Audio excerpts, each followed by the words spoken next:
Kalau melarang presiden kampanye itu konsekuensinya mengubah Undang-Undang Dasar 45.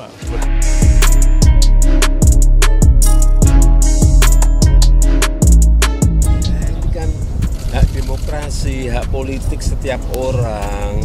Ya, yang paling penting presiden itu boleh loh kampanye. Presiden itu boleh loh memihak. Jadi kita harus melihat kepada hukum yang berlaku sekarang atau hukum positif ya terkait dengan pemilu, yaitu Undang-Undang Nomor 7 Tahun 2017 yang memang membolehkan presiden itu melakukan kampanye dalam pemilihan umum baik pilpres maupun pileg.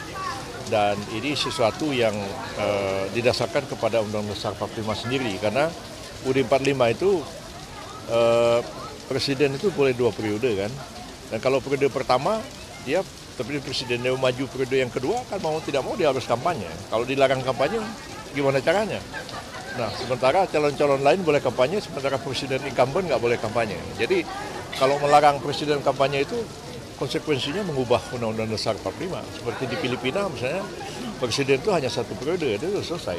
Nah, yang kedua juga, undang-undang yang berlaku sekarang ini memberikan kesempatan kepada presiden untuk melakukan kampanye, baik mengkampanyekan dirinya sendiri maupun mengkampanyekan orang lain, maupun kampanye pileg. Dan sepanjang diatur undang-undang itu, presiden memang tidak boleh menggunakan fasilitas negara dan harus melakukan cuti.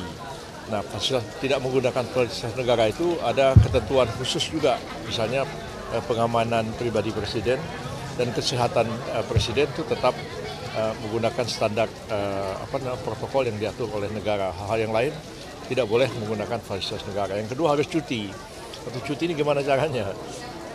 Cuti nanti Pak Jokowi minta izin pada dirinya sendiri, itu nggak perlu, karena praktek yang dilakukan di Seknek selama ini adalah kalau presiden itu bertugas ke luar negeri, dia akan mengeluarkan kepres, ya, memberikan tugas kepada wakil presiden untuk melaksanakan tugas presiden sehari-hari karena presiden sedang pergi ke luar negeri. Jadi seperti itu juga dikeluarkan kepres menugaskan wakil presiden melaksanakan tugas-tugas presiden sehari-hari karena presiden akan melakukan kampanye tanggal sekian sampai tanggal sekian. Jadi persoalannya selesai.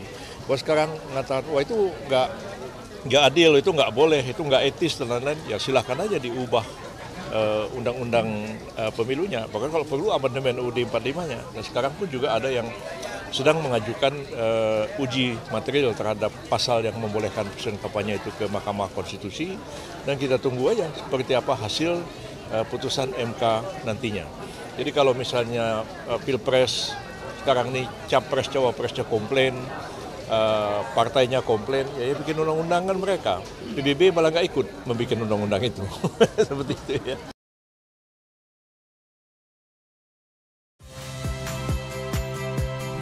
Saya Agin Fridianto. Saksikan terus program-program Kompas TV melalui siaran digital, pay TV, dan media streaming lain. Kompas TV, independen, terpercaya.